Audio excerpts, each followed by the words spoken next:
पूरी पृथ्वी पर तीन रेखाएं बड़ी महत्वपूर्ण है बेटा भूगोल के नजरिए से। एक को हम लोगों ने क्या नाम दिया बेटा? कर्क रेखा। बोले कितना था बेटा? 23.5 अंश उत्तरी अक्षांश, है ना बेटा। और एक कौन थी?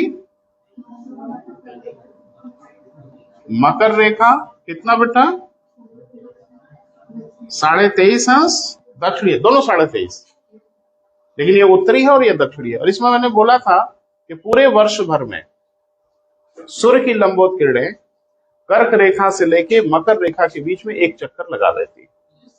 वो चक्कर नहीं लगाती, वो मैंने बोला था ना कि वो पूरा मामला है ऐसे पूरा एक राउंड हो जाता है जब पूरा एक चक्कर घूमती है। 23.5 अंश ऊपर और 23.5 अंश नीचे का मूवमेंट होता है। ये तारीखें आपको नोट कराया था मैंने। एक तारीख थी 21 जून, एक तारीख थी 22 दिसंबर और 2 तारीख थी बीच रास्ते वाली 23 सितंबर और 21 मार्च। इसमें एक शायद हम लोगों ने लिख लिया था बेटा, कर्क संक्रांति शायद लिखा था आपने। ठीक है, आगे लिखो बेटा मकर संक्रांति। मकर संक्रांति लिखें। प्रतिवर्ष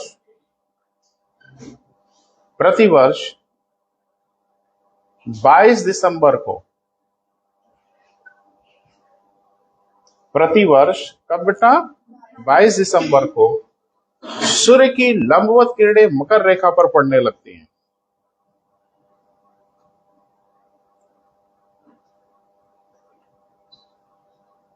सूर्य की लंबवत किरणें कहां बेटा? मकर रेखा पर पड़ने लगती हैं, जिसे हम मकर संक्रांति या इंग्लिश में इसको कहते हैं विंटर सोलस्टिस। आप हिंदी में लिखो बेटा, वो मेरी आदत है बोलने की, तो मैं इंग्लिश टर्म जरूर बोलता हूं, स्पेशली जो सिविल सर्विसेज के बच्चे हैं। क्लियर है बेटा? देखें इस समय आखिर होता क्या है बेटा, वो जरा लिख लो। इस समय उत्तरी गोलार्ध में शीतकाल, सबसे छोटे दिन। उत्तरी गोलार्ध में क्या बेटा?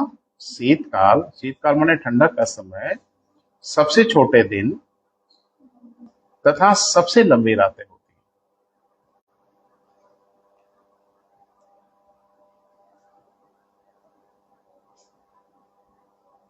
क्लियर हुआ बेटा? सबसे लंबी रातें होती हैं। इसी समय, पैरा चेंज करके बेटा, इसी समय दक्षिणी गोलार्ध में देखें, इसी समय दक्षिणी गोलार्ध में सबसे बड़े दिन तथा सबसे छोटी रातें होती। सबसे बड़े दिन तथा सबसे छोटी रातें होती। क्लियर हुआ बेटा? इसी समय दक्षिणी गोलार्ध में क्या बेटा?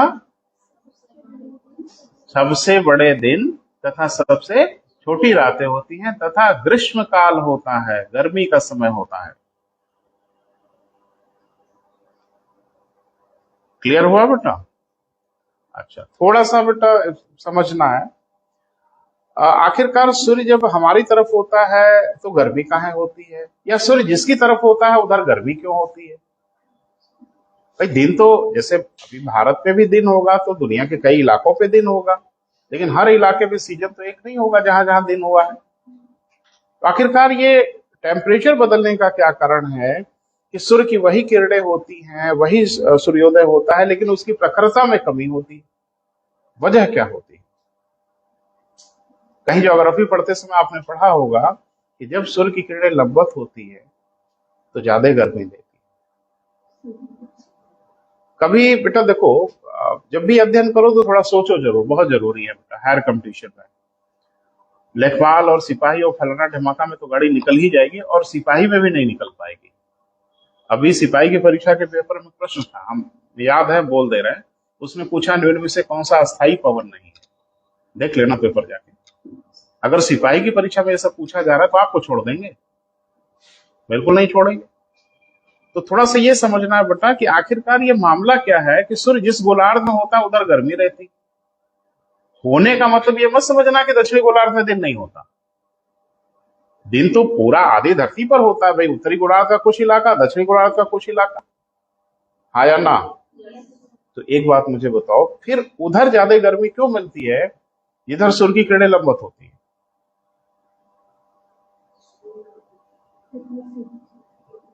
अच्छा एक बात मुझे बताओ, जरा समझने की कोशिश करो।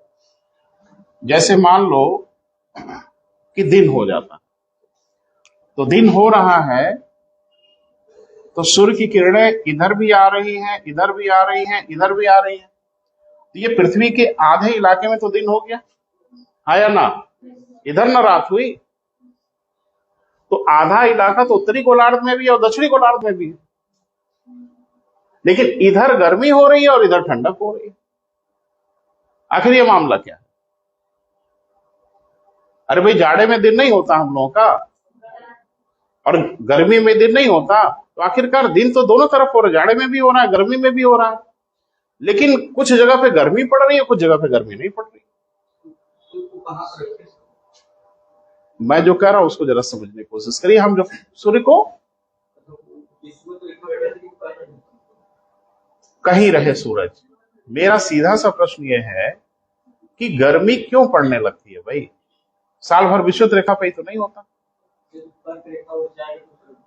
वही कह रहे हैं कि कर्क रेखा की ओर जाता है तो गर्मी काहे बढ़ने लगती है?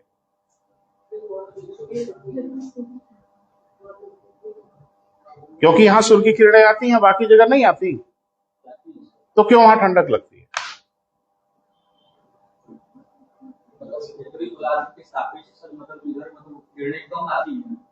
ये कौन बता दिया आपसे किरणें कम आती है? ये कहां पढ़ लिया आपकी किरणें कम आती है? अच्छा हाँ, ये सुनना चाह रहे हैं, तिरछी आती है। तो तिरछी और सीधी में तापमान के अंतर का फर्क पड़ जाता है क्या? सूर्य की जो किरण जितनी गर्मी लेके आ रही होगी वो उतनी गर्मी तो लेके आ ही रही होगी ना, वो सीधी आए चाहे तिरछी आए, तो आखिर ये डिफरेंस का है हो जाता है। रटिए मत, रटिए मत, खेल खराब हो जाएगा। महसूस करिए तो जवाब मिलेगा। मेरा प्रश्न समझ पा रहे हैं ना? उलझ तो नहीं रहा मैं क्या पूछ रहा हूं? दिन उत्तरी गोलार्ध में भी हो रहा है, दिन दक्षिणी गोलार्ध में हो रहा है, दिन हो रहा है ना। कहीं पे किरणें सीधी आ रही हैं, कहीं पे तिरछी आ रही होंगी, ये बात अलग है, लेकिन कहीं पे गर्मी ज्यादा क्यों मिल रही है वहां जहां सूर्य की किरणें सीधी आ रही हैं, और वहां पे ठंडक क्यों हो जा रही है जहां पे किरणें तिरछी जा रही है? कोई वजह तो होगी ना भौगोलिक, कि बस ये बोल के आप निकल जाएंगे कि कहां सीधी होगी वहां ज्यादा मिलेगी, जहां तिरछी होगी कम मिलेगी। काहे कम मिलेगी? अरे हम बोल तो रहे काहे कम मिलेगी, मुझे समझाइए ना जरा। तिरछी वाली किरणों में कम उष्मा लेके आती है, माने जो किरणें तिरछी आती हैं वो कम सूरज की गर्मी लेके आती है,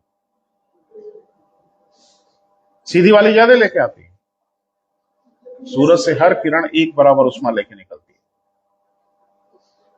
तो इसके लिए थोड़ा सा बेटा आपको धैर्य रखना होगा, क्योंकि जब सूर्यताप पे हम आएंगे तो हम विस्तार से बात कर पाएंगे, लेकिन अभी हम जहां बने हैं बेटा उसको समझिएगा। लेकिन एक बात हमेशा ध्यान में रखिए कि सूर्य जिस गोलार्ध में रहता है उधर गर्मी रहती है और अपोजिट वाले में ठंडी रहती है। कारण क्या है इसका? थोड़ा सा वेट करना होगा, जब हम वायुमंडल पे आएंगे बेटा तो बात कर पाएंगे। ठीक, आगे बढ़े। दो हो गया ना बेटा, कर्क संक्रांति मकर संक्रांति हो गई। अगला है बेटा क्या? इक्विनॉक्स, और हिंदी में इसको कहते हैं क्या? विषुव। यहां कोई संक्रांति शब्द का प्रयोग नहीं होता, ध्यान रखना। विषुव या इक्विनॉक्स लिखेंगे। वर्ष में 2 बार,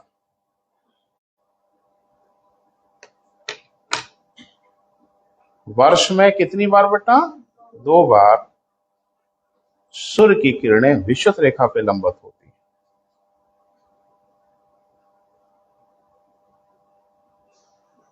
वर्ष में कितनी बार बेटा? 2 बार सूर्य की किरणें कहां बेटा? विषुवत रेखा पे लंबवत होती है, जिसे हम विषुव कहते हैं, इंग्लिश में इक्विनॉक्स।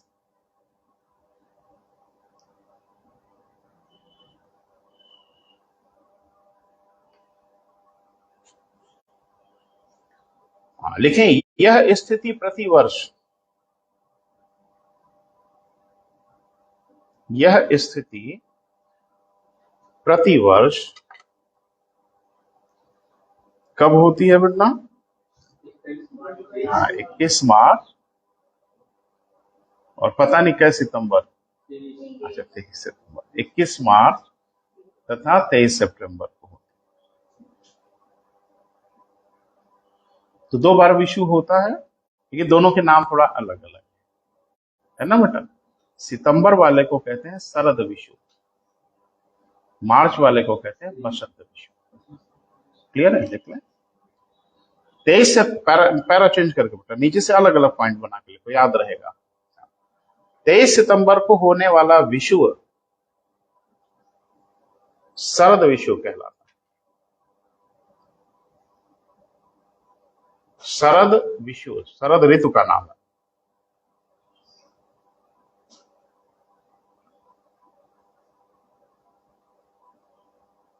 इसको ऑटम इक्विनॉक्स कहते हैं, इंग्लिश में ऑटम इक्विनॉक्स कहते हैं। दूसरा बेटा 21 मार्च को होने वाला विषु बसंत विषु कहलाता है। 21 मार्च को होने वाला विषु, विषु माने क्या? विषुवत रेखा पे लंबवत हो, क्या कहलाता भाई? बसंत विषु कहलाता है। इंग्लिश में बेटा बर्नल इक्विनॉक्स, बर्नल इक्विनॉक्स। इस समय होता क्या है बेटा, वो थोड़ा लिखना पड़ेगा पारा चेंज करके। देखें इस समय दोनों ही गोलार्ध में रात दिन की अवधि समान हो जाती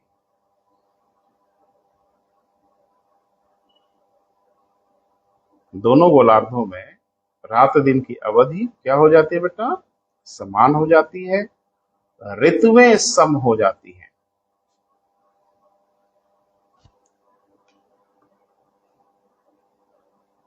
ऋतुएं क्या हो जाती हैं बेटा? सम हो जाती है। सम मतलब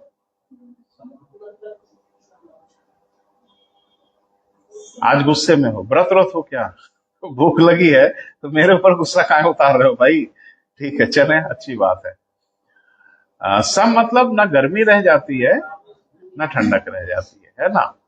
तो गर्मी और ठंडक का जो मामला है वो 2 तरीके से होता है। अभी गर्मी बढ़ रही है, बोले तो अभी गर्मी चरम पे आएगी, फिर गर्मी घटेगी, तो घटते घटते फिर नॉर्मल होगी, फिर ठंडक बढ़ेगी, फिर ठंडक जब घटेगी तो फिर गर्मी और ठंडक एक। मार्च में क्या होता है? ठंडक जा रही होती है, गर्मी आ रही होती है, तो ऋतु क्या हो जाती है? लगभग लगभग समान। अच्छा रुको थोड़ा सा, कुछ चीजें और समझ लो लगे हाथ। ये कटिबंध वगैरह का आइडिया है, जोन जिसको कहते हैं पृथ्वी पर।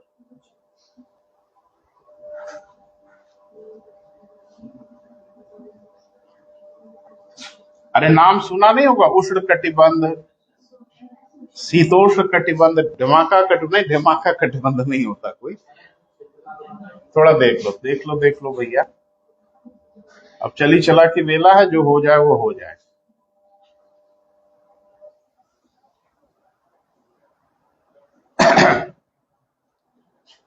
Zero degree, 23 degree, 66 degree, 90 degree. 23 degree क्या बेटा? South, 66 degree south, 90 degree south. ये पृथ्वी का एक बड़े मजेदार स्थिति है टेम्परेचर के हिसाब से। ये जो इलाका है जहां मैंने हाथ रखा है, ये पृथ्वी का सबसे बहुत बड़ा वाला क्षेत्रफल है, पृथ्वी का सबसे बड़ा वाला एरिया है, विषुवतीय एरिया है ना बेटा। इस एरिया में वर्ष भर गर्मी रहती है, पूरे साल भर क्या रहती है बेटा? गर्मी रहती है। इसलिए इस इलाके को कहते हैं उष्ण कटिबंध। इंग्लिश में अच्छा तो जैसे जैसे हम लिख रहे थे वैसे वैसे पढ़ रहे थे। Very good. ट्रॉपिकल जोन, इस वाले को क्या कहते हैं? शीतोष्ण। Very good. इंग्लिश में क्या कहते हैं बेटा? Temperate zone. हिंदी में दोनों, ये भी और ये भी। हिंदी में क्या बेटा? हाँ सही बोल रहे थे, शीतोष्ण कटिबंध। ये वाला पोलर जोन, और ये वाला भी क्या बेटा? Polar zone. हिंदी में हाँ ठीक है ठीक है, सही पढ़ रहे हो। शीत कटिबंध कहते हैं। अब थोड़ा समझने की कोशिश करिए। इस इलाके में वर्ष भर गर्मी रहती है। क्यों रहती है? क्योंकि सूर्य की किरणें वर्ष भर इसी इलाके में लंबवत रहती हैं, कुल मिला जुला के। यानी साल भर यहाँ गर्मी का ही सीजन होता है। एक चीज बताइए, भारत की अगर स्थिति की बात करें तो ये रेखा भारत को बीच से काटती है। लो, और इसमें कौन आश्चर्य की बात है भाई? कर्क रेखा। सब प्रदेश प्रदेश रटे हो और पूछ रहे तो नहीं बता रहे हो, तो दो भागों में बांटती है। तो अगर आप देखें तो भारत का एक हिस्सा इस रेखा के नीचे है, जिसको हम प्रायद्वीपीय भारत कहते हैं। नहीं ठंड पड़ती वहां, वहां ठंडक नहीं पड़ती दक्षिण भारत में। क्यों? क्योंकि वो इलाका कहाँ है बेटा? उष्ण कटिबंध में। हम लोग इधर है ना? तो इधर वाले का क्या नाम है? शीतोष्ण। यानी भारत भूगोल के हिसाब से कम दो कटिबंधों में विभाजित है। एक को हम लोग उष्ण कटिबंध, सॉरी शीतोष्ण कटिबंध, और एक को उष्ण कटिबंध कहते हैं। इस इलाके में सही में गर्मी नहीं पड़ती, अरे ठंडक नहीं पड़ती। लेकिन बड़ी मजेदार बात है कि गर्मी भी नहीं पड़ती, जबकि सबसे अधिक गर्मी इधर पड़नी चाहिए थी, लू इधर चलनी चाहिए। लेकिन प्रायद्वीपीय भारत में कहीं कोई लू नहीं चलती। लू हमारे उत्तर भारत में चलती है, जो कि हम शीतोष्ण कटिबंध में हैं। बहरहाल, तो मैं जो बताने की कोशिश कर रहा हूं वो थोड़ा समझिए। ये इलाका वर्ष भर ठंडा, ये इलाका वर्ष भर गर्म। क्लियर है? साल भर यहां ठंडक रहती है, साल भर यहां गर्मी रहती है। और ये जो इलाका है दोनों का आनंद लेता है, कुछ महीने गर्मी और कुछ महीने ठंडक। यानी ऋतु और मौसम सिर्फ और सिर्फ शीतोष्ण कटिबंधों में बदलते हैं। शीत कटिबंध में साल भर ठंडक, बस ये कि कभी ज्यादा ठंडक कभी कम ठंडक। साल भर गर्मी, कभी ज्यादा कभी कम। यहां दोनों ज्यादा और दोनों कम। गर्मी जो पड़ेगी ना, तो वो गर्मी पड़ेगी कि इक्वेटोरियल रीजन उतनी गर्मी नहीं पड़ती, और ठंडक भी जब पड़ने लगती तो पारा भाई हमारे यहाँ आप देखो तो 0 और 1 के आसपास भी पहुंचने लगता है इस इलाके में, तो ठंड भी ठीक ठाक पड़ने लगती है। क्लियर है? ये सब क्यों हो जाता है? ऐसा काहे कटिबंधों में बटा? लेकिन एक बात और समझना, यहाँ कोई लाइन नहीं खींची हुई है कि पैर इधर इधर रख के खड़े हो गए। लाइन बीच से जा रही है, तो इधर है शीतोष्ण और इधर है उष्ण। ऐसा थोड़ी होगा, प्रकृति बाउंड्री थोड़ी बना के बैठी है। ये जो सीमावर्ती क्षेत्र होगा किसका? अरे उंगली देखो ना। नहीं, ये तुम्हारा शीतोष्ण है और ये तुम्हारा उष्ण है। तो उष्ण का जो सीमावर्ती क्षेत्र है, यहां दोनों का असर दिखता है। इसे ज्योग्राफी में से उपोष्ण कटिबंध कहते हैं, सब ट्रॉपिकल कहते हैं। तो सब ट्रॉपिकल क्या होगा कि मैंने इस लाइन को जैसे पार किए, वहां दूसरा, अच्छा इस लाइन को पार किए, बस यही बर्फ जमी हुई मिल जाएगी आपको। ऐसा तो नहीं होगा, स्थितियां धीरे धीरे बदलेंगी। क्लियर है? तो जाहिर सी बात है दो संक्रमणशील क्षेत्र मिल गए। एक तो ये जहां एक इलाका जा रहा है दूसरा इलाका आ रहा है, और एक ये, तो इसको कहते हैं क्या बेटा? सब ट्रॉपिकल, उपोष्ण कटिबंध। और इसको कहते हैं सब पोलर, उपध्रुवीय क्षेत्र। तो उपध्रुवीय क्षेत्र किसके किसके बीच में होगा? देख के बोलो। शीत कटिबंध और शीतोष्ण कटिबंध के बीच में होगा। उपोष्ण कटिबंध किसके किसके बीच में दिखेगा? शीतोष्ण और उष्ण। ये सब होने लगेगा तो क्या होगा? परीक्षा में यही सब होने लगेगा तो क्या होगा? कि सबसे ऊंची चोटी भारत में कहाँ है, यही पूछा जाएगा आपसे। चलिए चलिए आगे बढ़े, है ना बेटा। हो गया बेटा। तो 4 घटना होनी है बेटा। एक घटना को हम लोग कहते हैं कर्क संक्रांति, एक को कहते हैं मकर संक्रांति, और 2 घटना को क्या कहते हैं, विषुव इक्विनॉक्स। तारीख वारीख आपने लिखा है, मौसम पे क्या असर पड़ता है वो भी लिखा है। अब लिखें बेटा वार्षिक गति। अभी क्या पढ़ रहे थे हम लोग, दैनिक गति। तो वार्षिक गति थोड़ा हेडिंग बनाइए।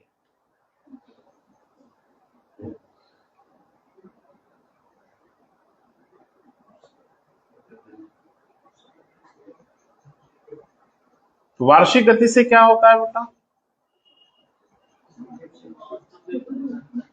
मेरे चेहरे पे नहीं लिखा है, अगर आपने पढ़ा है तो बताएंगे।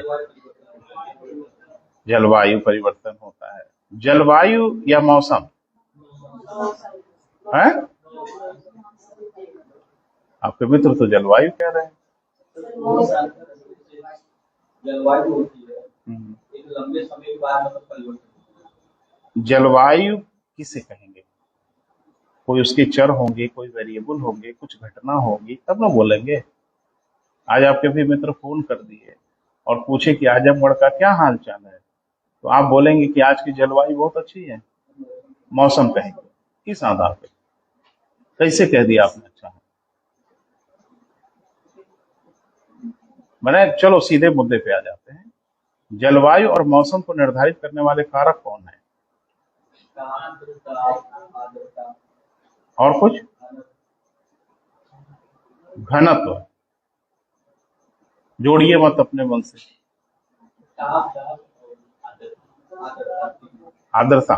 चलिए, तो आपने ये बताया कि एक अल्पकाल की और एक दीर्घकाल की। कितना दीर्घकाल निर्धारित है, फिक्स है। वो दीर्घकाल भूगोल में परिष्कृत है, दीर्घकाल की अवधि निर्धारित कर ली गई है। कितना दीर्घकाल, 1 साल। ऐसे निरीह भाव से काहे देख रहे हो, 10 साल बोले हो तो फिर निरीह ढंग से काहे देख रहे हो। अगर आपने 10 साल पढ़ा है तो होगा 10 साल, नहीं है 10 साल। चले और फिर ट्राई करें। 31 वर्ष, नोट कर लीजिएगा, कहीं काम आ जाएगा आपके। तो निर्धारित ये प्रपोजल रखा गया था 35 वर्ष को। तो इंटरनेशनल जो मौसम विज्ञान है उसने कहा कि नहीं नहीं, ज्यादा हो जाएगा। तो 31 साल, अब 31 कम है ना। 31 साल को कहा गया कि इसकी औसत को हम लोग क्या कहेंगे, जलवायु कहेंगे। क्लियर है बेटा। तो मौसम और जलवायु का परिवर्तन भी हो जाता है। रात दिन की अवधि इसी के कारण बदलती है, दैनिक गति के कारण बदलती है, इसी के कारण बदलती है। रात दिन तो दैनिक गति के कारण होता है, लेकिन रात दिन की अवधियों में जो अंतर होता है वो वार्षिक गति के कारण होता है। तो लिख लो बेटा तो। पहला, ऋतुओं में परिवर्तन। ऋतु में परिवर्तन किसके कारण होता है बेटा, वार्षिक गति के कारण होता है। क्लियर है। दूसरा, दिन की अवधि में अंतर। जैसे दिन छोटे दिन बड़े होने लगते हैं ना बेटा, ये दैनिक गति की वजह से नहीं होते, ये वार्षिक गति के कारण होते हैं। ठीक है। अब थोड़ा सा बेटा बात करेंगे आपसे, समय में कैसे निर्धारित करते हैं, टाइम कैसे निर्धारित करते हैं। कुछ देशांतर रेखाएं होती हैं, कुछ अक्षांश रेखाएं होती हैं। अक्षांश पे तो चर्चा हो ही रही है आपसे। तो कैसे कैसे हम मनुष्यों ने ये सब प्लाट किया। अक्षांश और देशांतर रेखाओं का वजूद क्या है, अस्तित्व क्या है, आखिरकार हम मनुष्यों ने ये सब अगर कल्पना की है तो उसकी वजह क्या रही होगी। कोई कारण तो जरूर रहा होगा, कोई समस्या रही होगी। एक बात मुझे बताइए, जैसे आपके कोई परिचित आपको कॉल करे और आपसे पूछे कहाँ है, तो क्या बताएंगे। अरे बताएंगे जहां है, कोचिंग में है, ये ना बोलोगे।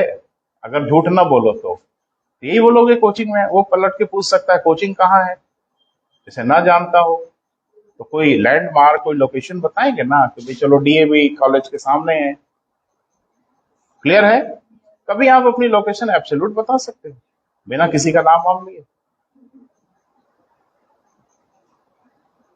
जैसे मान लीजिए आपने अपने मित्र को फोन किया तो उन्होंने कहा मैं चौक में हूं, तो समझ में आ रहा है चौक में। फिर चौक में आप उनको ढूंढने निकल गए, फिर पूछा अरे कहाँ चौक में है, तो फिर वो बताएंगे कि भाई बाटा वाले शोरूम के सामने है। थोड़ा एब्सोल्यूट बता दो ना आप कहाँ हो, बिना कुछ नाम वाम लिए। परेशानी कहाँ है वो हम आपको बता रहे हैं। स्थलों पे तो आपको लैंडमार्क मिल जाते हैं, सहारा के मरुस्थल में कौन सा लैंडमार्क मिलेगा? मान लीजिए सहारा के मरुस्थल में गए हैं ट्रैकिंग करने, गुम हो गए और आपके मित्र ने फोन किया, पूछा, तो बताएं सहारा के मरुस्थल में है, और पूछेगा कहाँ है, कहेंगे बालू का टीला है वही है। ऐसे आपको ढूंढ लेगा कोई? चलो मरुस्थल भी तो थोड़ा ठीक है, महासागरों में गुम हो गए तो क्या होगा? 71% हिस्सा है, धरती को तो विषाता ही नहीं उसके आगे। भाई 29% पे स्थल है, पढ़ा है आपने, लगभग 71% पे सागर है। और किसी महासागर में आपकी जहाज वहाज गुम हो गई या खराब हो गई तो फोन करोगे ना? अरे बिल्कुल मदद मांगेंगे। तो एक बच्चा तो बड़ा सीरियस हो गया, कहा सर फोन कैसे करेंगे? हम कहा क्यों? कहा कि वहां टावर और तो होगा ही नहीं पानी में। पानी में कहाँ टावर होता है? अरे धरती पे जगह जगह एयरटेल और जियो फलाना ढिमाका का टावर लगा होता है, समुद्र में तो टावर नहीं लगे। कि लगे हैं भाई, हमको आइडिया नहीं है, मैं कभी समुद्र की यात्रा नहीं किया। तो समुद्र में बीच बीच में पिलर बना बना के टावर लगाए गए, तो फिर अच्छा सैटेलाइट से क्या देंगे भैया बता दो? नहीं, एक फोन होता है जिसका नाम होता है सैटेलाइट फोन। तो जो सैटेलाइट फोन होते हैं उनको किसी टावर वावर की आवश्यकता नहीं होती, वो सीधे सैटेलाइट से लिंक होते हैं। उसमें एक घटना है आपको बताएं, महाराष्ट्र में एक जगह है लातूर, भूकंप आया था, भयानक भूकंप आया था, और देश को 3-4 दिन बाद पता चला कि लातूर में इतना भयानक भूकंप आया। जानते हो क्यों? क्योंकि सारा कम्युनिकेशन ही कट गया, फोन खराब हो गए, सब कुछ चौपट हो गया, पता ही नहीं चल पाया। उसके बाद से फैसला लिया गया कि हर जिले के डीएम के पास और कुछ हो ना हो, एक सैटेलाइट फोन जरूर होगा। तो सैटेलाइट फोन इस बात की गारंटी देते हैं कि कम्युनिकेशन ऑन रहेगा। इस धरती के किसी 1 इंच इलाके में आप चले जाए, सैटेलाइट फोन की नजर में होंगे आप। तो सैटेलाइट फोन सीधे टावर रोड से नहीं कनेक्ट होता, वो सीधे उपग्रह से कनेक्ट होता है और सीधे कम्युनिकेट कर लेता है। तो हर जिले में, तब से लातूर भूकंप के बाद से हर जिले में डीएम के पास सैटेलाइट फोन तो है ही है। आम आदमी सैटेलाइट फोन नहीं रख सकता, अलाउड नहीं है, उसके लिए सरकार से परमिशन वगैरह लेनी पड़ती, बहुत मुश्किल काम है खास सुरक्षा के दृष्टिकोण से, क्योंकि फिर आपकी लोकेशन वगैरह ट्रैप करना थोड़ा मुश्किल हो जाएगा। इस फोन से तो पल पल की आपकी पूरी जन्म कुंडली है, गूगल मैप पे जाके देखो ना, तो पिछले 20 दिन का डेटा देखो तो बताएगा किधर किधर से आए थे, किधर किधर से गए हो, सब रिकॉर्ड मौजूद है। रास्ता बता देगा कि इस तरफ से गए थे, बाइक से गए थे, पैदल गए थे कि ऑटो से गए थे। तो कुछ प्राइवेसी तो आज की डेट में रही नहीं गई भैया, सार्वजनिक जिंदगी है, लेकिन सैटेलाइट फोन से ये सब पता नहीं लगाया जा सकता। तो जाहिर सी बात है बेटा कि समुद्रों में हम कैसे लोकेशन बताएंगे? कोई तो तरीका होगा। मान लीजिए सैटेलाइट फोन भी है तो क्या बताओगे कि मैं फलाने जगह पे हूं? तो संभव ही नहीं है बेटा। आप देखते हैं कि एक हवाई जहाज से मिसाइल अटैक किया जाता है, हवाई जहाज से सब दिखता है धरती पे साफ साफ, कभी कभी बहुत ऊंचाई से उड़ान भरते हैं और एकदम सटीक हमला करते हैं। आखिरकार कुछ तो होगा, कोई तो सिस्टम होगा। उस सिस्टम का नाम है जीपीएस, जिसका नाम है ग्लोबल पोजीशनिंग सिस्टम। पल भर में आपको बता देगा बिना किसी जगह का नाम लिए हुए कि किस लैटिट्यूड लॉन्गिट्यूड का विद्यमान है। अक्षांश देशांतर आपको बताएगा। तो ये है क्या मामला, थोड़ा सा समझने की कोशिश करते हैं। एक छोटी सी हेडिंग बना लें, देशांतर रेखा।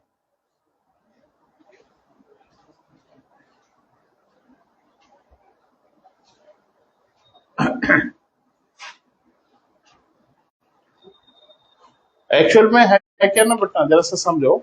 जैसे ग्राफ राफ कभी पढ़ा होगा ना बचपन में, तो ग्राफ जब हम लोग पढ़ते हैं तो उसमें 2 एक्सिस होते हैं, एक्सिस एक्स और एक्सिस वाई, यही ना बेटा। तो ये एक्सिस हम लोग इसलिए बना देते हैं ग्राफ में कि किसी पॉइंट की लोकेशन को सीधे सीधे पकड़ा जा सके, है ना बेटा। जैसे मान लीजिए हम एक बिंदु यहां बना दिए, तो ग्राफ की मदद से अगर हम इसको चिन्हित कर दें कि ये 0 है, ये 1 है, ये 2 है, ये 3 है, ये 4 है, और इधर भी 1 2 3 और 4, समझ गए इसका कोऑर्डिनेशन मिल गया। 3 4, जिसका कोऑर्डिनेशन क्या है 3 4, यानी एक्स एक्सिस पर 3 और वाई एक्सिस पे 4। क्लियर है बेटा। अब ये यूनिक पोजीशन है, ये कोई दूसरी पोजीशन 3 4 की नहीं हो सकती। मेरी बात समझ पा रहे हैं। तो ग्राफ जहां हमने बनाया, क्योंकि ये तो फ्लैट है, 2 बीमा में है, पृथ्वी 2 बीमा में तो नहीं है, तो आखिर किसी बिंदु को कैसे ट्रैप करें। पृथ्वी तो 3 डायमेंशन में है ना बेटा, 3 बीमा में है ना, तो किसी लोकेशन को कैसे ट्रैप करें, इसीलिए हम लोगों ने अक्षांश देशांतर की कल्पना की, और कोई वजह ही नहीं है। और दूसरा कि घड़ियां कैसे संचालित हों, इसके लिए भी देशांतर रेखाओं की कल्पना किया। घड़ी ऐसे नहीं चलती, सरकार आपसे निरंतर झूठ बोलती रहती है और आप उसी झूठ में जी रहे होते हैं। 11:30 बजने वाला है, क्या आप श्योर हो 11:30 ही बजने वाला है? अरे लंदन नहीं, मैं भारत की बात कर रहा हूं। जब एक रेडियो स्टेशन पे या टीवी पे अनाउंसमेंट होता है कि शाम के 8 बज गए हैं, तो क्या 8 ही बजे हैं? तो झूठ बोलते हैं ना वो, लेकिन झूठ से देश चलता है। हर जगह क्या है, हर जगह 8 बज जाएगा, अरुणाचल में भी 8 बजेगा और गुजरात में भी 8 बज जाता है, लेकिन 8 ही बजता है पूरे भारत में। पूरे भारत में 8 ही बजाना होगा घड़ी में आपको। गुजरात में कोई मित्र है आपका? एक बच्चे से मैंने पूछा कि कोई मित्र गुजरात का, कहा हाँ। तो कौन? कहा नरेंद्र मोदी। अरे भाई, नरेंद्र मोदी भले गुजरात के हों, देश के प्राइम मिनिस्टर है, लेकिन वो दिल्ली में होंगे ना। तो अगर कोई गुजरात में मित्र हो और आपके यहाँ जब दिन डूब जाए, सूर्यास्त हो जाए, तुरंत फोन मिलाइए गुजरात और पूछिए कि सूर्यास्त हो गया। तो नहीं होगा, बिल्कुल नहीं होगा, सूरज दिख रहा होगा। लेकिन समस्या ये है कि अगर ये कहा जाता है कि 6:13 पे सूर्यास्त होगा, तो क्या पूरे भारत में 6:13 पे सूर्यास्त हो ही जाता है? तो आखिर ये सब क्या मामला है बेटा, कैसे देश को चलाया जाता है, कैसे व्यवस्थाओं को चलाई जाती है, थोड़ा समझते हैं। तो थोड़ा सा देखिए बेटा क्या है मामला, डायग्राम से देखने की कोशिश करिएगा। जैसे पूरी पृथ्वी को हम लोगों ने ग्राफिकल फॉर्मेट में डिमार्केट किया, एक ग्राफ के फॉर्मेट में बांटा। तो पहले तो बीच में एक रेखा खींच दिया, ठीक बीचों बीच। इस रेखा को खींच के हम लोगों ने डिमार्केट कर दिया कि इसको हम हेमिस्फीयर में डिवाइड करेंगे, गोलार्ध में बांटेंगे। अब ठीक है ना। तो इधर के इलाके को हम लोग क्या बोलेंगे? Northern hemisphere. और इधर के इलाके को क्या बोलेंगे बेटा? Southern hemisphere. ये डिमार्केट कर लिया। तो अब ये कम से कम तो तय हो गया कि कोई उत्तर या दक्षिण में डिमार्केट किया जा सकता है, कि भाई आप उत्तर में हो कि दक्षिण में हो, ये तो क्लियर हो जाएगा। लेकिन उत्तर का इलाका भी तो बहुत छोटा नहीं है। अरे ये भी उत्तर है, ये भी उत्तर है, ये भी उत्तर है, धरती बहुत बड़ी है। तो अब इसके लिए क्या किया हम लोगों ने, जरा सा समझने की कोशिश करो बेटा, हम प्रयास कर रहे हैं कि हम लोगों ने इसी के समानांतर, किसके? 0 अंश अक्षांश के समानांतर हम लोगों ने रेखाएं खींचा। लेकिन ध्यान रखना पैरेलल, इस तरह से, है ना बेटा। अब ये रेखा कैठो होगी, इसको लेके बवाल करते हैं बच्चे। इसके बीच में हजारों रेखा हो सकती।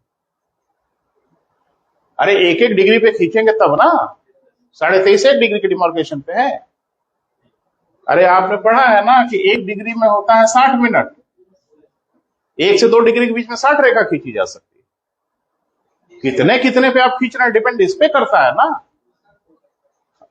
आनंद तो नहीं होगा, लेकिन ज्यादा तो जरूर हो जाएगा। जैसे मान लीजिए 1 डिग्री है ये, और ये मान लो 2 डिग्री है, तो आप इसको 2 रेखा गिन रहे हो, लेकिन 1-1 डिग्री की डिमार्केशन पे गिन रहे हो ना। हम 1-1 मिनट के डिमार्केशन पे गिने तो 60 रेखा हो जाएगी इसके बीच में। और आपको मालूम है कि 1 मिनट बराबर होता है 60 सेकंड। तो 1 डिग्री से 2 डिग्री के बीच में 360 रेखा हो जाएगी अगर 1-1 सेकंड के डिफरेंस पे खींचे तो ये थोड़ा सा बचपना जैसा प्रश्न है कि कितनी देशांतर रेखा है। अरे कितने कितने डिफरेंस पे है ये बोलेंगे तो हम कुछ बता पाएंगे। मैं कितने कितने डिफरेंस पे आप पूछ रहे हैं तो हम बता पाएंगे कैठो रेखा है। 111 क्या बताया आपने? क्या?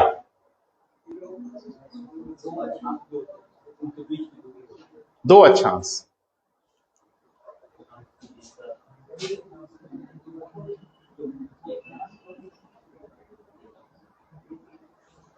एक 111 किलोमीटर होगी। जब भी कुछ बोलते हो तो सोच समझ के बोलो क्या बोल रहे हो। मैं 1 मिनट और 2 मिनट के बीच की दूरी पूछ रहा हूं।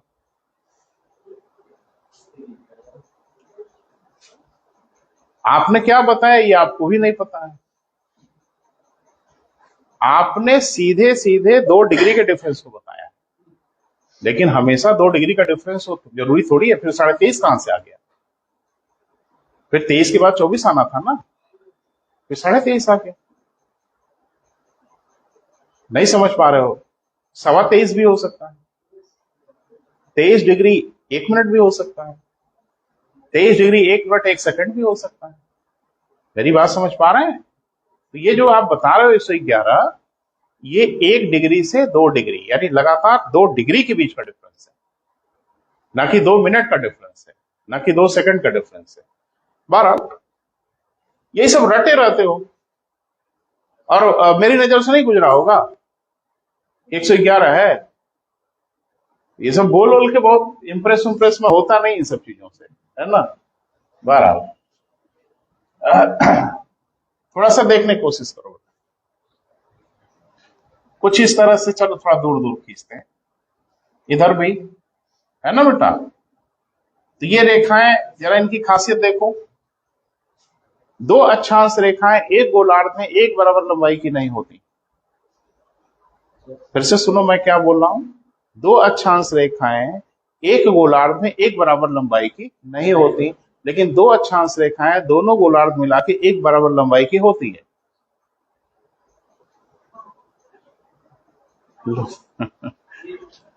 अरे भाई ये वाली बराबर हो सकती है, ये वाली बराबर हो सकती है। 23.5 अभी आपने पढ़ा है, दोनों एक बराबर लंबाई की है। लेकिन एक गोलार्ध में 2 अक्षांश रेखाएं एक बराबर लंबाई की नहीं होंगी। और ये भी रेखा नहीं है, अपने दिमाग में बैठा लो, ये भी वृत्त है। वो जैसे अभी होली आई थी ना, तो आलू के चिप्स बनाते हैं। हाँ देखो कुछ बच्चियां हैं जो मुस्कुरा रही, जिनको जिम्मे लगा होगा कि तुम ही बनाओगे। बहरहाल तो उसमें आप देखते हो पहले छोटा सा, इतना छोटा सा चिप्स बनता है, फिर अगला वाला उससे बड़ा, फिर उससे बड़ा, फिर उससे बड़ा, एक तो सबसे बड़ा वाला, फिर उसके बाद फिर छोटा छोटा। ये चिप्स है ना भैया। छोटा वाला, थोड़ा बड़ा, सबसे बड़ा वाला, फिर छोटा होते चला गया। क्लियर है बेटा? तो जरा इसको समझने की कोशिश करिए किस तरह से हमने रेखाओं, लेकिन हर रेखा को हमने विषुवत रेखा के समानांतर ही खींचा, डिग्री उनकी चाहे जो भी हो।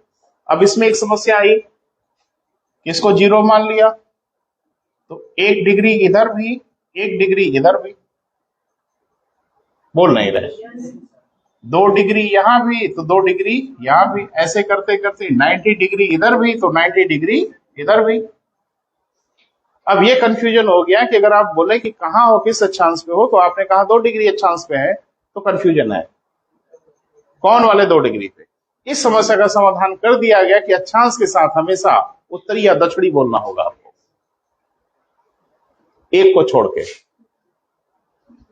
शून्य वाले को छोड़ के, क्योंकि ये एकलौती है, ये अकेले है। इसके साथ उत्तरी और दक्षिणी आपको नहीं बोलना होगा। इसके बाद कोई भी अक्षांश बोलोगे आप, उसके साथ उत्तरी और दक्षिणी आपको हर हाल में बोलना पड़ेगा। एक बात तय हो गई कि अक्षांश रेखाओं के साथ क्या शब्द प्रयोग होता है बेटा? उत्तरी या दक्षिणी। क्लियर है? 2 डिग्री उत्तरी अक्षांश समझ में आ गया, 23.5 अंश उत्तरी अक्षांश समझ में आ गया, 23.5 अंश दक्षिणी अक्षांश क्लियर हो रहा है, इधर की बात हो रही है। क्लियर है बेटा? तो उत्तरी और नंबर भले ही कॉमन हुआ, लेकिन उत्तर और दक्षिण करके हमने डिमार्केट कर लिया। क्लियर है? और मैंने आपको बताया कि एक गोलार्ध में दो अक्षांश रेखाएं एक बराबर लंबाई की नहीं होंगी।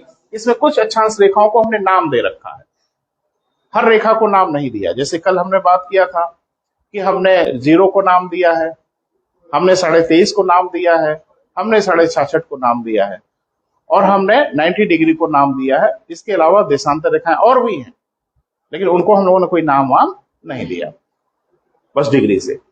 अब थोड़ा देखिए कि देशांतर रेखाएं कैसी। तो देशांतर रेखाएं एक ध्रुव से शुरू होती हैं और दूसरी ध्रुव पे समाप्त होती है, लाइक दिस। क्लियर है बेटा? कुछ ऐसा। अब इसमें बड़ी मजेदार बात है कि हर देशांतर रेखा एक बराबर लंबाई की होती है, जबकि हर अक्षांश रेखा एक बराबर लंबाई की नहीं हो रही है। काहे गुस्सा होके देख लो भाई, नहीं क्लियर हो रहा है? हर देशांतर रेखाओं की लंबाई एक बराबर होती है, एक देशांतर को छोड़ के। बीच वाले कौन है? 0। ये छोटी होती है। 0 क्या होता है? अभी बवाल कर दोगे तो अभी बवाल हो जाएगा, अभी धैर्य से इंतजार करो। अच्छा, ये वाला 0 है। धरती थोड़ी घूम गई तो कोई दूसरा वाला 0 आ जाएगा सामने। अरे नहीं समझ पा रहे हो मेरे भैया, ये तो एक स्थिति में धरती रुकी है तो आप 0 पहचान लिए, लेकिन धरती अगर घूमेगी तो हर रेखा 0 जैसी पोजीशन पे आएगी। अरे भैया अभी ये ना सामने है, अभी जब धरती घूमेगी तो ये वाला सामने आ जाएगी, तो 0 वाली लोकेशन पे तो हर रेखा आएगी। नहीं समझ पा रहे हो? ये घूमने वाली चीज हो और यहीं बैठ के देख रहे हो और ये घूम रही है देशांतर के पथ पे, तब को उसके सामने हर देशांतर 0 वाली पोजीशन पे आएगी। पता नहीं समझ पा रहे हो कि नहीं? हर देशांतर रेखा 0 है। 0 माने क्या? बकवास और कुछ नहीं। तो थोड़ा समझने की कोशिश करिए हम कह क्या रहे हैं। अब धरती घूम रही है मेरे भाई, किधर से किधर?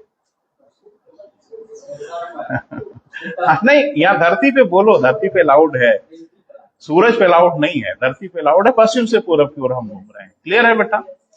तो अगर आप ये माने कि मैप में हम लोग डिसाइड करते हैं north, south, east and west, यही ना बेटा? तो ये मान लो कि धरती कुछ इस तरह से घूम रही है।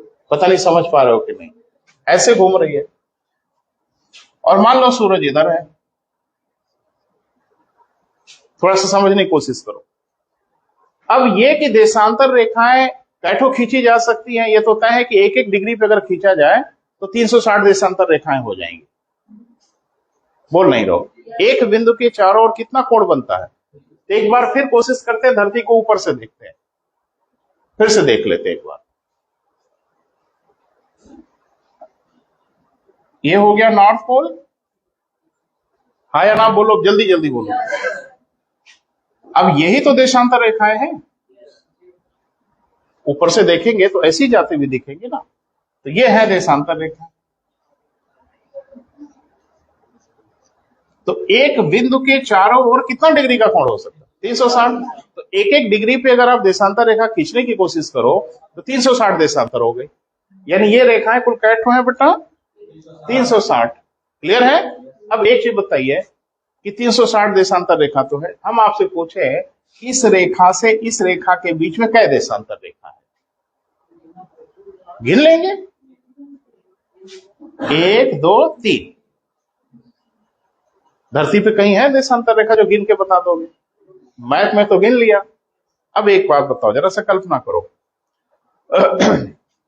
गोरखपुर से, जरा समझने की कोशिश करना बेटा हम क्या कह रहे हैं, अच्छे उदाहरण से आपको समझाएंगे। गोरखपुर से बनारस तक की दूरी जो है वो तो है ही है,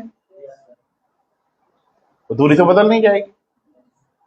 बीच में आजमगढ़ आएगा, तो थोड़ा मान लेते हैं कि गोरखपुर से आजमगढ़ की दूरी 100 किलोमीटर और आजमगढ़ से बनारस की दूरी 100 किलोमीटर मान लेते हैं मोटा मोटा।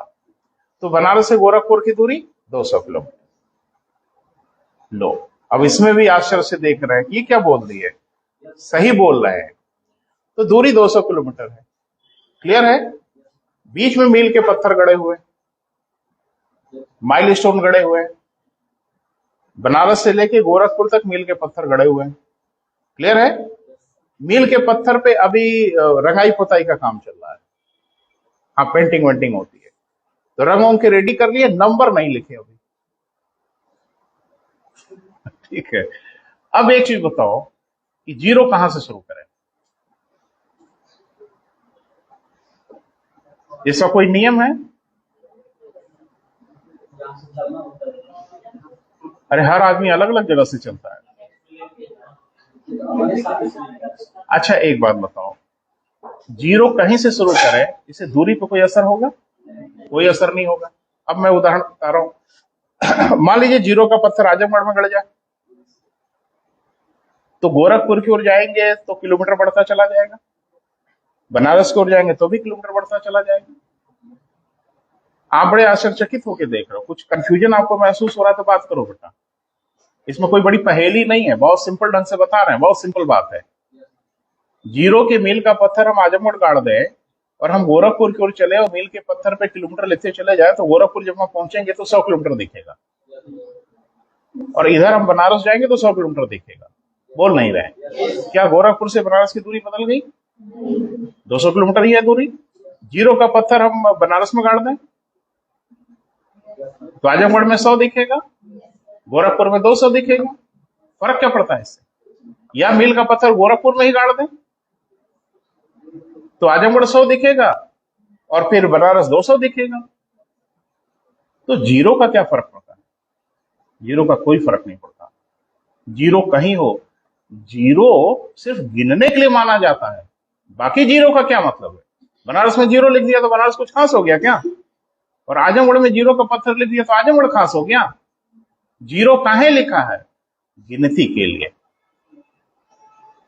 बोल नहीं रहे हो? इसको जीरो रूप लेके बड़ा परेशान हो रहे हो ना, तो कोई जीरो हो जाएगा तो हम किसी को जीरो कर देंगे। नहीं नहीं, मेरी इतनी औकात नहीं है। जो जीरो है वो रहेगा, उसकी पहेली क्या है वो हम आपको समझाते हैं। बहरहाल, तो एक चीज बताओ थोड़ा, कि मान लो कि अभी रंगाई पताई चल रही है और आप आजमगढ़ से गोरखपुर में चल पड़े, तो रास्ते में मील का पत्थर देख के बता दोगे क्या किलोमीटर आए हो? मील के पत्थर तो जहां है वहां गड़े ही है, बस ये है कि अभी उस पे किलोमीटर नहीं लिखा है। तो आप बता दोगे क्या किलोमीटर आए हो? अभी तो गाड़ी चलाते चलाते बगल में देखा, कोई पत्थर दिख गया, तुरंत समझ जाते इतना दूर आ गए। फिर बतियाने लगे, फिर गाना वाना सुनने लगे, फिर थोड़ी दूर आए, फिर समझ में आ गया कि हाँ यार इतनी दूर आ गए। लेकिन एक बात मुझे बताओ, ऐसा तब होता है जब उस पर किलोमीटर लिखा होता है, और किलोमीटर नहीं लिखा है तब क्या करोगे? तब एक आदमी को गाड़ी के बगल में बैठाएंगे, है ना? हाँ बिल्कुल। और उनसे कहेंगे देखो एक काम करना, एक भी किलोमीटर का पत्थर छूटे ना, जब पूछे तो बताना क्या हुआ। तो उसे बीच बीच में पूछते रहेंगे क्या पत्थर गुजरा, तो कहा 40, जिसका मतलब 40 किलोमीटर आगे। ये बवाल को दूर करने के लिए नंबर लिख दिया, ताकि गिनने की जरूरत आपको ना पड़े और आप किलोमीटर का पत्थर देखते ही समझ जाएंगे कितना डिफरेंस हुआ। नहीं समझ पा रहे हो? देशांतर रेखाओं की भी गिनती करनी ही होगी, और गिनती जब भी करनी होगी तो किसी न किसी को जीरो मानना ही होगा। किसको जीरो मानो? राष्ट्रीय ध्वज में क्या तीली है? 24। तो पहली वाली बताओ, पहली तीली कौन है? अरे कोई पहली यार, जहां से गिनो वही पहली। उसमें तो नहीं कोई पहली और आखिरी 24वीं बताया गया। तो देशांतर रेखाएं तो 360 होनी ही है। अब पहली कौन, यानी जीरो कौन, इसका फैसला करना होगा। इसका फैसला इस आधार पर नहीं किया गया कि जीरो कौन, इसका फैसला इसलिए किया गया 180 कौन। जीरो नहीं ढूंढे पहले 180 ढूंढे, क्योंकि 180 देशांतर पे बवाल था। अब इसमें भी गड़बड़ी हो गई बेटा, क्या वो जरा समझे। जैसे हमारे मित्र की बड़ी इच्छा थी तो हम उसी को जीरो मान लेते हैं, कोई हर्जा नहीं है। तो ये जीरो हो गया, है ना? तो इधर भी एक और इधर भी एक, इधर भी दो तो इधर भी दो। लेकिन यहां फिर झंझट हो गया कि दो देशांतर अगर आप बोलोगे तो फिर मामला फंस जाएगा। तो इसके लिए हम लोगों ने शब्द गढ़ लिया पूर्वी और पश्चिमी। देशांतर के साथ हमेशा पूर्वी और पश्चिमी शब्द का प्रयोग होगा, दो को छोड़ के। एक 0 के साथ पूर्वी पश्चिमी नहीं बोलना है और एक 180 के साथ पूर्वी पश्चिमी नहीं बोलना है। अब जरा समझो, इधर से नंबर देते देते जाओ और इधर से नंबर देते देते जाओ तो हम पहुंचेंगे 180 पर। जो इसके ठीक, जैसे ये 0 है ना बेटा, इसके ठीक पीछे एक रेखा होगी,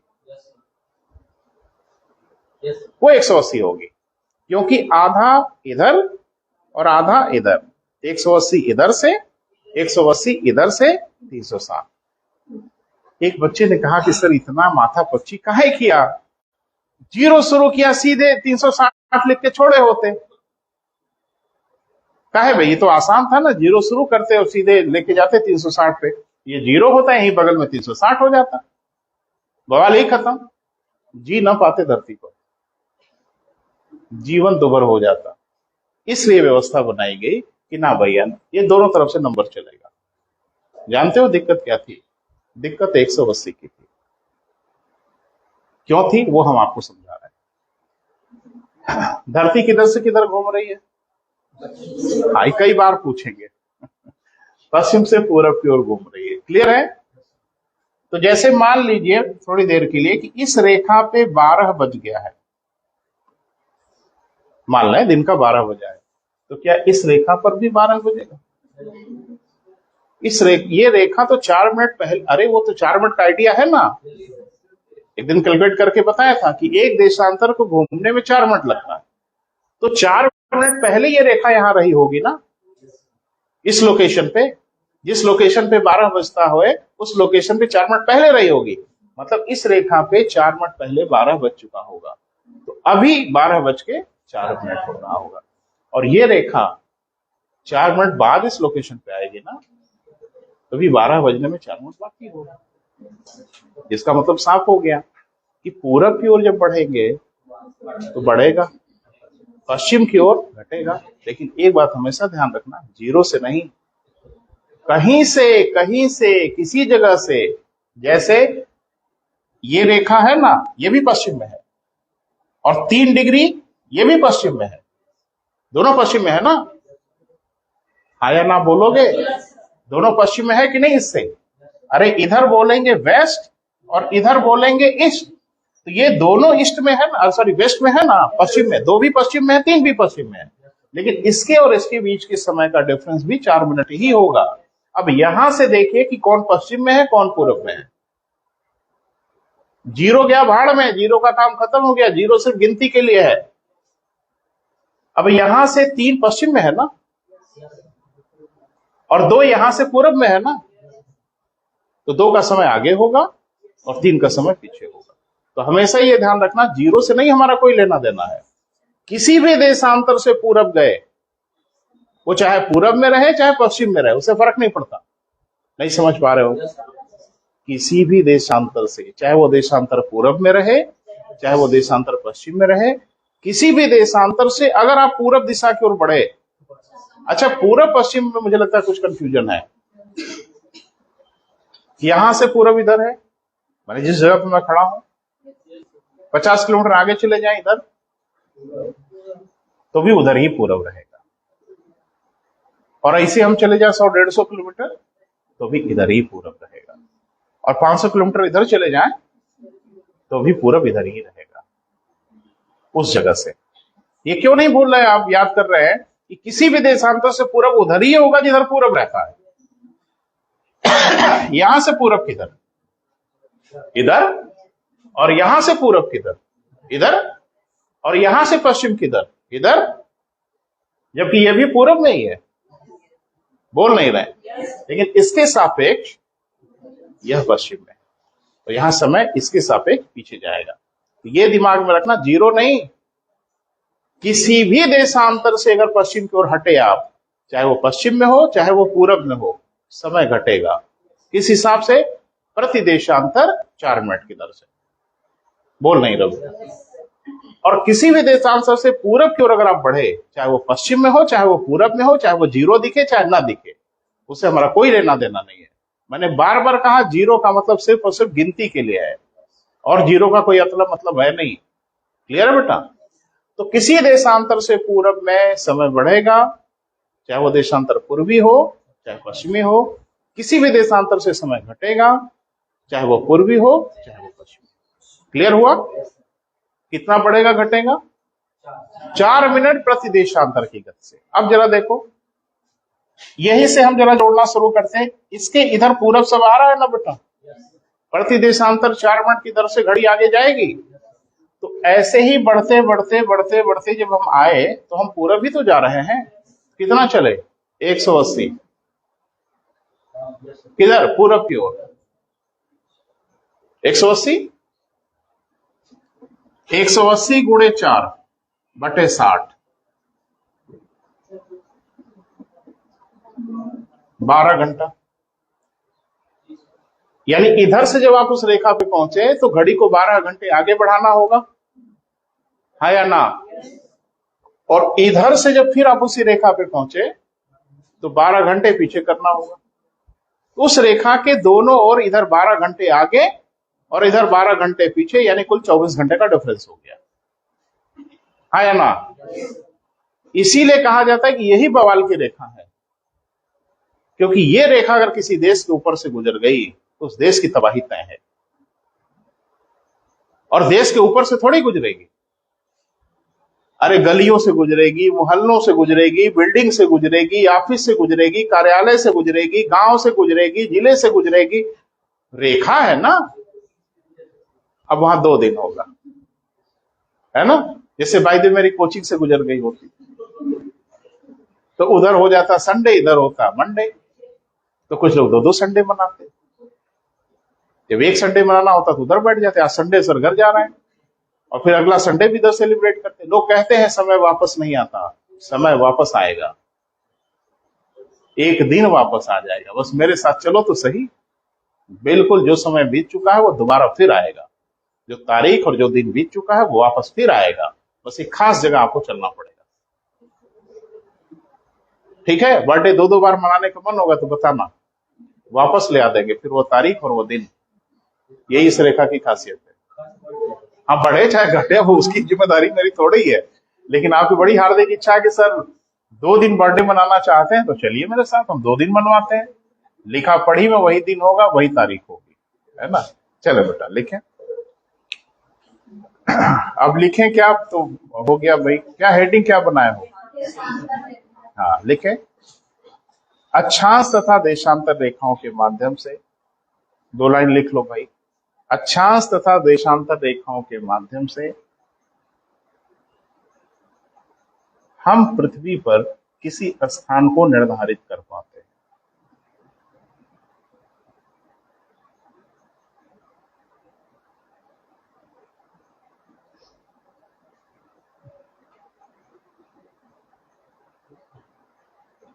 तो अक्षांश और देशांतर रेखाओं के माध्यम से हम पृथ्वी पे किसी स्थान, किसी बिंदु को निर्धारित कर पाते हैं, क्योंकि उसकी पोजीशन यूनिक होती है, अद्वितीय होती है। जैसे कैसे बेटा? जैसे मान लो कि कोई व्यक्ति यहाँ है, इस रेखा पे है, इसकी यूनिक पोजीशन है, धरती पे ये पोजीशन दूसरी कोई नहीं है। अब ये क्या हुआ? 2 अंश उत्तरी अक्षांश, 2 अंश उत्तरी अक्षांश कोई दूसरी रेखा है नहीं, तो रेखा मिलके रेखा तो लंबी है। अब पोजीशन कैसे? अब देशांतर बोलिए। मान लीजिए कि ये हमारा 30 अंश देशांतर है, कौन सा? पूर्वी, तो तय हो गया। 2 अंश उत्तरी अक्षांश, सॉरी 20 अंश, 2 दिखा है ना, 2 अंश उत्तरी अक्षांश, 20 देशांतर पूर्वी। ये यूनिक पोजीशन है धरती पे, ऐसी पोजीशन दूसरा कोई नहीं होगा। क्लियर है? पिन पॉइंट पे होंगे आप। ये कोऑर्डिनेशन यूनिक है, ऐसा कोऑर्डिनेशन पूरी धरती पे दूसरा कोई नहीं होगा। जैसे आप कहें कि यहां, मान लीजिए कोई यहां है, तो यहां भी 2 देशांतर बोलेंगे, 2 देशांतर उत्तरी, लेकिन देशांतर अब इसका बदल जाएगा। हो सकता है कि 40 देशांतर हो पश्चिमी, तो यूनिक पोजीशन मिल रही है ना बेटा। अक्षांश और देशांतर रेखाओं की सबसे बड़ी खासियत यह है इनके माध्यम से धरती पे हर बिंदु की यूनिक पोजीशन होती है, अद्वितीय पोजीशन होती है, यानी हम किसी चीज को ट्रैप कर सकते हैं। पानी की जहाज सागर में जब गड़बड़ाती है तो जानते हो क्या करता है? वो अपनी जीपीएस लोकेशन भेजती है, क्योंकि कोई हवाई जहाज और कोई पानी की जहाज ऐसी होगी नहीं जिसमें जीपीएस ना हो। वो तुरंत अपनी जीपीएस लोकेशन भेजेगा, कितने लैटिट्यूड इतने लॉन्गिट्यूड पे हमारी जहाज खराब है सागर में, मिनट भर में हेलीकॉप्टर पहुंचेगा, लोकेशन ट्रैप कर लेगा।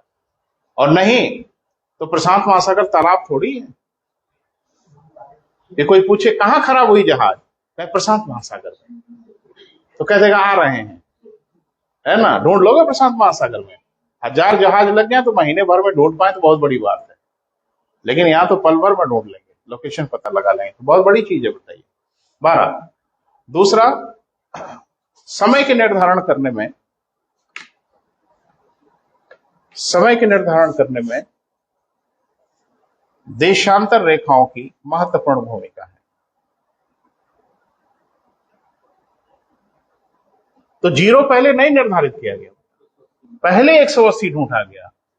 जैसे पहले जीरो का पत्थर नहीं गाड़ा गया, पहले 200 कहां होगा ये गाड़ लें, जीरो तो मिल ही जाएगा घटाते घटाते। बोल नहीं रहे? जब हम 180 निर्धारित कर लेंगे बेटा तो जीरो नहीं मिलेगा, घटाते घटाते जीरो तो आ ही जाएगा। तो जीरो टेंशन नहीं था, टेंशन 180 था। क्लियर है बेटा?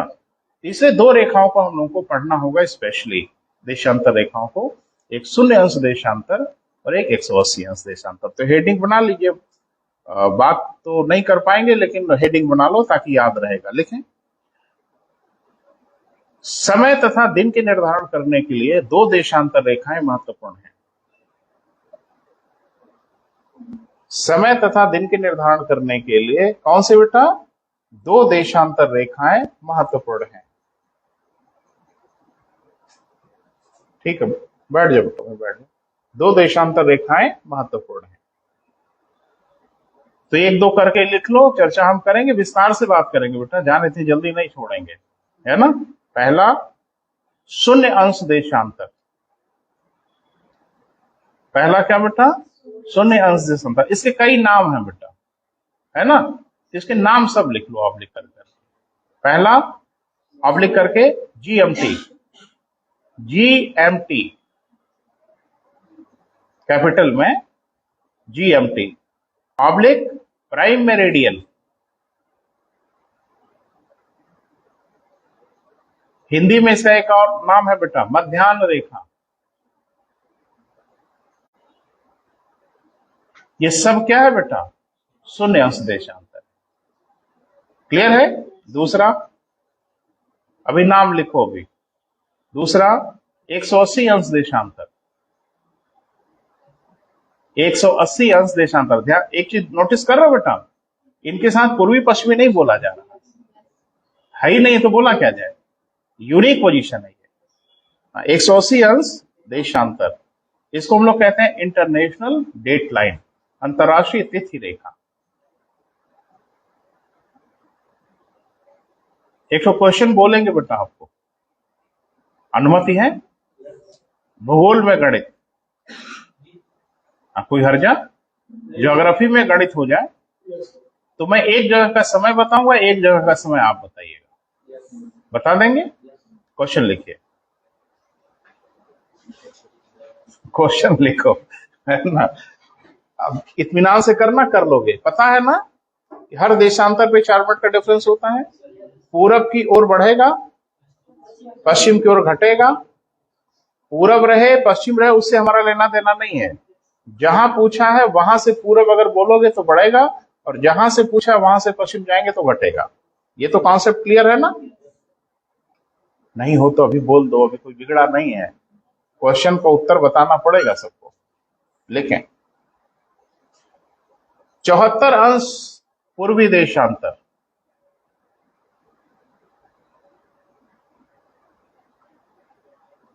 74 अंश पूर्वी देशांतर पे क्या समय हो रहा होगा?